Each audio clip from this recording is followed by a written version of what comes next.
अ, sir मैं ये जानना चाहूँगा आपसे कि इमाम महदी के ज़हूर के ऊपर ही हम बात कर रहे हैं बिल्कुल।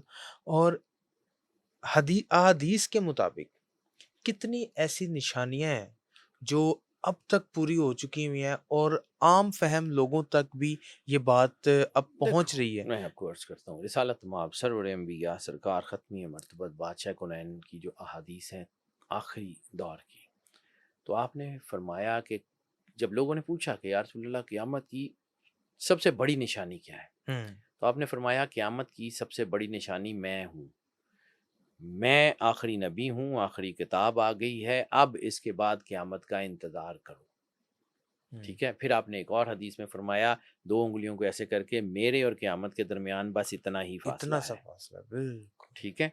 वो फ़ासले जो हैं वो हज़ारों साल तक हो सकते हैं, लेकिन इससे ज़्यादा नहीं हो सकते। ठीक। दूसरी बात ये है कि जो क़यामत की निशानियों में बहुत सारी चीज़ें हैं, उसमें एक बहुत बड़ी निशानी 5 शहरों का ज़िक्र सरवर अंबिया सरकार ख़त्मी मर्तबत बादशाह कौनैन ने सराहत से किया कि जब तुम ये देखो कि ये 5 शहर जो है वो इन पे कब्ज़ा हो चुका है, तो फिर मेरे कायम के जो है वो ज़हूर का इंतज़ार करो। मेरे कायम के बाहर आने का इंतज़ार करो। तो वो 5 शहर मुझे ज़ेहन में उसके प्रॉपर नाम तो नहीं आ रहे, लेकिन वो पाँचों के पाँचों शहर इस वक़्त दुनिया में फ़ॉल हो चुके हैं, फ़ॉल हो चुके हैं, फ़ॉल बिल्कुल। हो चुके हैं। ठीक है? जो मैं ऐसे कह रहा हूँ ये मैं बिला वजह नहीं कह रहा हूँ कि मलहमतुल कुबरा का आगाज़ हो चुका है। मलहमतुल कुबरा आर्मगेडॉन से पहली 7 साल की बड़ी जंग है और हम उस जंग के अंदर खड़े अंदर हैं। खड़े हैं। वो जो अलामा साहब ने कहा था ना, हमने बड़ा ज़ुल्म किया अपने बच्चों के साथ कि हमने अलामा साहब को उनकी जड़ों से निकाल दिया।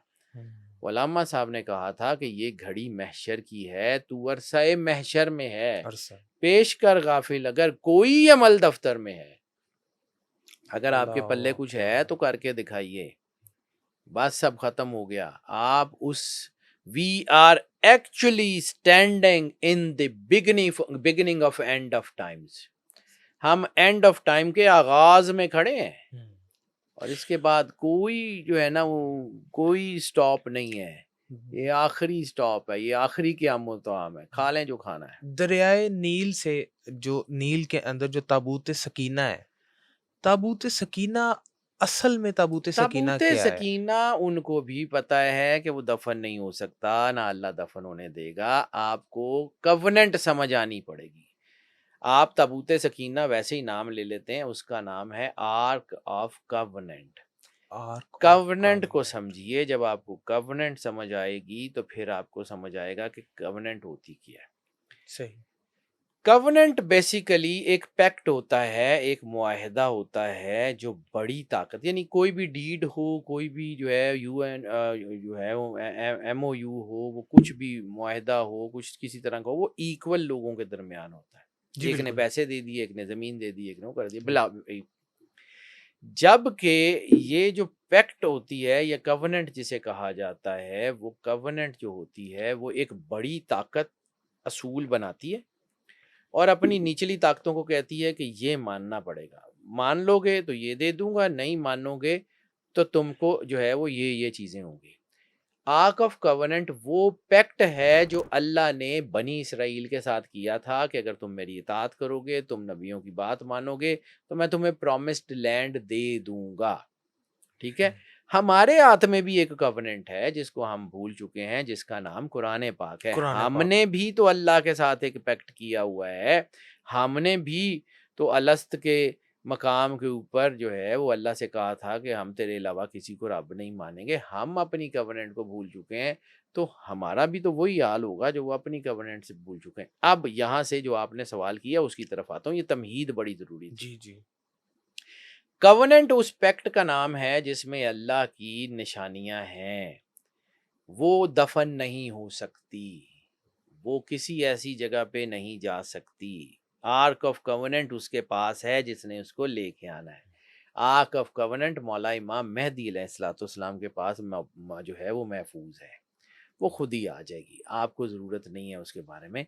और ये इतने पागल नहीं है कि ये आर्क ऑफ कवेनेंट को ढूंढ रहे हैं। हुँ, ये कोई ये बैतुल मक़दस के इर्द-गिर्द खुदाइयों में آرک آف کوننٹ کو نہیں ڈھونڈ رہے، یہ نیشنل ٹریئر کو ڈھونڈ رہے ہیں۔ نیشنل ٹریئر یہ جس کو قرار دیتے ہیں اس کو سمجھنا پڑے گا۔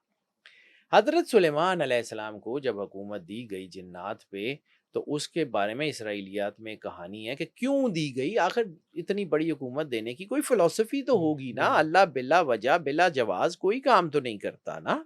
جی تو اللہ نے جب بلا جواز کوئی کام نہیں کیا تو پھر حضرت سلیمان علیہ السلام کو یہ حکومت کیوں دی؟ تو اسرائیلیات میں کہا جاتا ہے کہ اس دور میں لوگ جادو سے بہت زیادہ مرنے لگ گئے تھے، اور یہ جملہ وہاں پہ لکھا ہوا ہے ایز اٹ از کوٹ ان کوٹ، بتا دیتا ہوں کہ لوگ اللہ کی قضا سے کم اور جادو سے زیادہ مرتے تھے۔ اس لیے اللہ نے حضرت سلیمان علیہ السلام کو یہ طاقت دی، جنات دیے، اور کہا جتنی پوری دنیا میں جادو کی جو اسکرپچرز ہیں، جتنی دنیا میں جادو کے ڈاکومنٹس ہیں، ان کو اکٹھا کروائیے۔ انہوں نے وہ اکٹھا کروا دیے۔ اب یہاں پہ بہت سارے لوگ یہ اعتراض کرتے ہیں کہ جی اگر انہوں نے اکٹھا کروا دیے تھے تو پھر ضائع کیوں نہیں کیے؟ تو اللہ کی مرضی کے بغیر نبی کوئی کام نہیں کرتا۔ اگر اللہ نے شیطان کو مار دیا ہوتا تو حضرت سلیمان علیہ السلام بھی وہ سارا کچھ ختم کر دیا۔ اللہ نے بھی شیطان کو مہلت دی تھی، مہلت دی بالکل ٹھیک ہے۔ تو اسی طرح حضرت سلیمان علیہ السلام نے وہ اپنے تخت کے نیچے دفن کروا دیے تھے۔ صحیح حضرت سلیمان علیہ السلام کا تخت وہ کوئی 2 بائی 2 فٹ کا تخت نہیں تھا، وہ بہت بڑا کلومیٹروں اور میلوں تک پھیلا ہوا تخت تھا، جس پہ آپ تشریف فرما ہوتے تھے، جس پہ آپ کے جو ہے وہ عمائدین آپ کے ساتھ ٹریول کرتے تھے، جس پہ آپ کی فوج ہوتی تھی۔ یعنی حضرت صحیح سلیمان کا تخت ہوا میں اڑتا تھا نا۔ بالکل تو اب یہ کیسے ہو گیا کہ ہوا جو ہے وہ بادشاہ کو تو اڑا کے لے گئی، اور باقی جو فوج، وہ جو دربان، وہ چیزیں ہیں، وہ بےچارے 2 سال بعد پہنچ رہے ہیں؟ تو ان کو اپنا سارا عملہ اپنے ساتھ لے جانا پڑتا تھا نا۔ تو اللہ نے ان کو بہت بڑا تخت عطا کیا ہوا تھا جو میلوں تک محیط تھا، جس میں آپ کی فوج بھی ٹریول کرتی تھی، جس پہ آپ کے عمائدین بھی ٹریول کرتے تھے، جس پہ آپ کے سارے لوگ کرتے۔ آپ نے اسی بہت بڑے تخت کے نیچے اس کو جو ہے وہ دفن کروا دیا۔ اب یہ بھی ہے کہ اس سارا جب وہ کتابیں اکٹھی ہو گئیں تو ان میں سے ایک صفحہ کسی جو ہے وہ شیطان جن نے چوری کر لیا۔ آج پوری دنیا میں جتنا جادو ہے وہ صرف ایک صفحے کی بنیاد پہ ہے۔ یہ اس اسکرپچر کو ڈھونڈ رہے ہیں، جادو کے اس اسکرپچر کو، کہ جو وہاں دفن ہے۔ یہ پاگل نہیں ہیں، یہ ہم سے سینکڑوں سال آگے کھڑے ہوئے ہیں، یہ اس نیشنل ٹریئر کو ڈھونڈ رہے ہیں جس نے آخری جنگوں میں جو ہے نا وہ ہتھیار کے طور پہ استعمال ہونا۔ آپ نے یہ پچھلے دنوں ایک ویڈیو دیکھی تھی نا کہ وہ ایک پلیئر جو ہے وہ رگبی کھیل رہا ہے، اور اس کو وہ ایک پیچھے عورت بیٹھی ہوئی سوئیاں چبھا رہی ہے اس کے پتلے کو، اور پھر وہ میدان میں گر رہا ہے، اور یہ ساری یہ جو ہے نا شاہ جی، یہ سارا کچھ ہوگا، اور آپ روٹین میں دیکھیں گے، آپ ان کو بہت انڈر ایسٹیمیٹ کر رہے ہیں۔ اب ایک اور چیز میں بار بار یہ بات کہتا ہوں، سرور انبیاء کی ایک حدیث کو سامنے رکھ کے اس پورے سینیریو کو اگر آپ سمجھنے کی کوشش کریں گے تو شاید کچھ چیز سمجھ آ جائے۔